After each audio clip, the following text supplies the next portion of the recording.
రాముడు శ్రీకృష్ణుడు ఏ శివుడు మార్చలే, ఆ రాముడు శ్రీకృష్ణుడు ఏ శివుడు మార్చలే, ఆ దేవుళ్ళే మన బ్రతుకును బానిసలుగా మార్చెను. రాజ్యాంగాన్ని ఎవరైనా చెడగొడుతున్నారా? ఎందుకు రాజ్యాంగాన్ని కాపాడాలని? చెడగొడుతున్నారు కనుకనే. స్థితిగతులకు అనుగుణంగా కొన్ని మార్పులు చేయవచ్చు, దాన్ని తప్పుగా ఎందుకు కాపాడాలా, ఇదైపోవాలా అన్నట్టు ఎందుకు చెప్తున్నారు? అంబేద్కర్ వచ్చిన తర్వాత మీకు ప్రత్యేకంగా జరిగింది ఏంది? మార్చలేదు మన బ్రతుకులు భువిలో ఏ దేవుడు, మన చీకటి పల్లెల్లో సూర్యుడు అంబేద్కరుడు.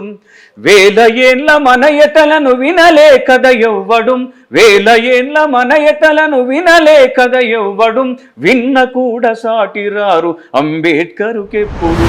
మనుస్మృతి ఏం మార్చలేదా? మనుస్మృతి వల్ల ఏం మారలేదు. ఎవరికి మారింది? బ్రాహ్మణ క్షత్రియ వైశ్యుల జీవితాలలో